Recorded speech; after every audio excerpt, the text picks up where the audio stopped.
What if Hanzo Hasashi met Jesus? When hell is not outside, but within. When justice does not heal. When forgiveness liberates. And when a lost identity can be restored. What remains of a man when everything he loves is torn from his hands? What is born when pain turns into an oath? And what happens when revenge is finally fulfilled?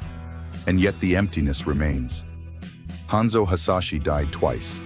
The first time, when he watched his family fall. The second, when he decided to live only to destroy. Before the fire, before the chains, before the name the world learned to fear, he was just a man, a father, a husband, a warrior who knew honor, discipline, and silence. The Shirai Ryu clan was not merely a banner. It was home. It was identity. It was solid ground beneath his feet. Until the day everything turned to ashes. Hanzo returned too late. Always too late. The smell of blood still hung in the air.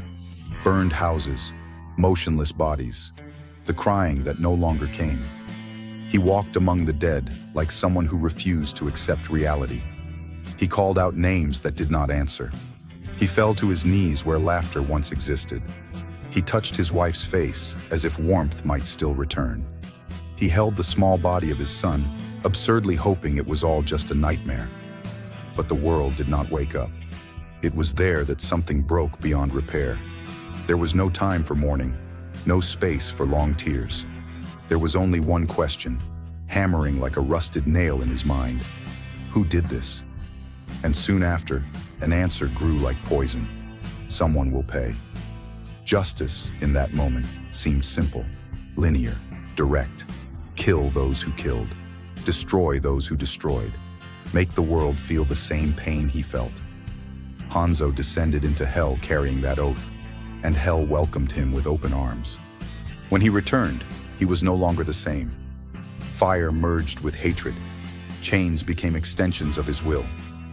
The name Hanzo began to fade, replaced by another.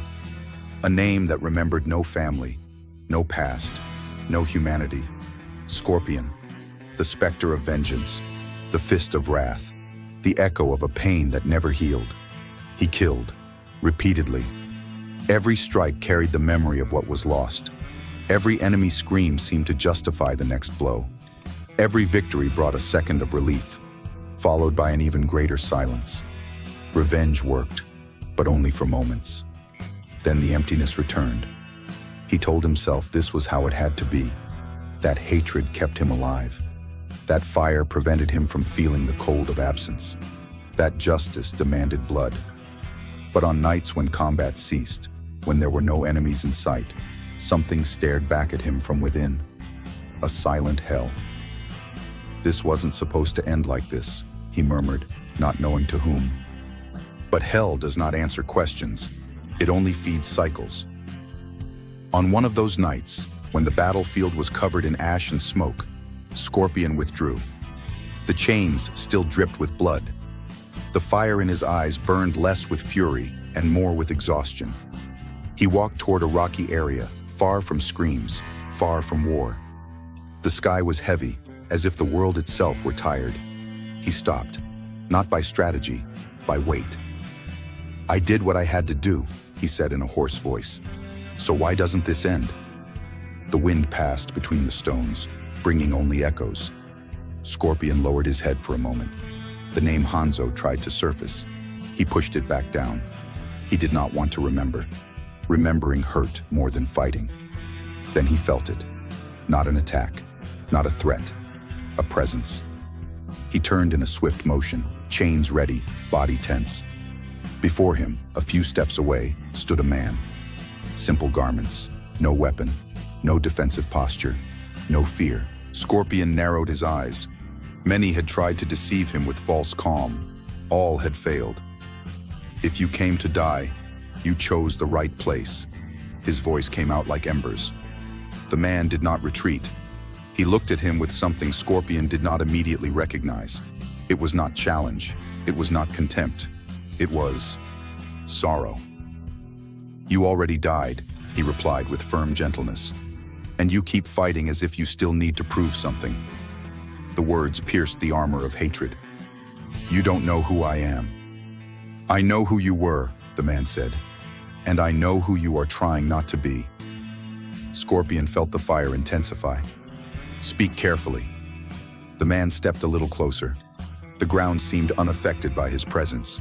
There was no urgency in his steps. You believe justice is making others suffer what you suffered. They deserve it. And did that bring your family back? Silence fell heavily. Scorpion clenched his fists. The chains rattled. Do not speak of them, Gov. They are the center of everything you do, the man replied. Even when you say they are not. The wind blew harder. The flames around them seemed to waver. You don't understand, Scorpion said. The world must pay. And you became the collector. Do not avenge yourselves. Those words struck deep, ancient, unsettling. So you defend the guilty? Scorpion growled. I defend restoration. Blessed are the merciful. Scorpion laughed, a dry, broken laugh. Mercy is for those who haven't lost everything. The man held his gaze. I lost everything. Scorpion felt something stir within him. That answer did not come from theory. It came from experience. I was betrayed, humiliated, abandoned, the man continued. I was wounded by those who promised loyalty. I was killed by unjust hands. The hell inside Scorpion churned. And you returned to take revenge? I returned to forgive. Father, forgive them. The world seemed to slow. That is weakness, Scorpion said, but his conviction faltered. Weakness is confusing pain with identity, the man replied. You are not your hell. Scorpion stepped back, not in fear, in conflict. Then what am I? He asked, his voice lower. The man looked at him with steadfast compassion. A wounded man who was never given permission to stop fighting. The words struck a hidden place. Hanzo emerged, not whole, but present. I cannot forgive, he confessed. If I forgive, everything I have left disappears. Forgiveness does not erase, the man replied. It liberates. You shall know the truth. Scorpion felt the fire diminish, not extinguish, diminish. And justice, he insisted. Justice that heals is not born from vengeance. Vengeance is mine. The silence stretched. The inner hell lost strength, not because it was defeated, but because it was exposed. Do you know how many I have killed? Scorpion asked. I carried all those names. He bore our sorrows. Scorpion fell to his knees, not in submission, in utter exhaustion. I don't know who I am without hatred. The man knelt before him. Then allow yourself to remember. If anyone is in Christ, he is a new creation. Scorpion took a deep breath. The fire was still there, but it no longer commanded. And if I fail, I will be with you. I am with you always. When Scorpion lifted his gaze, the man was no longer there. But something had changed. The inner hell had not vanished, but it no longer ruled. For the first time, there was space for something beyond pain. Hanzo Hasashi remained there for a long time. The wind passed, the world continued, but he was no longer the same. Perhaps this story is not only about a specter of vengeance.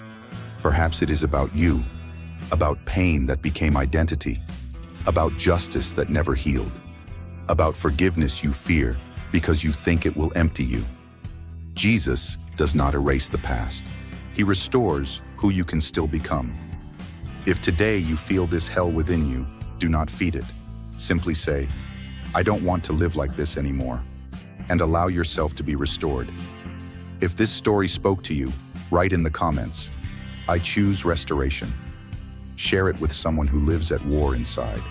Subscribe to the channel for more stories that confront and heal, because even those who returned from hell can find redemption.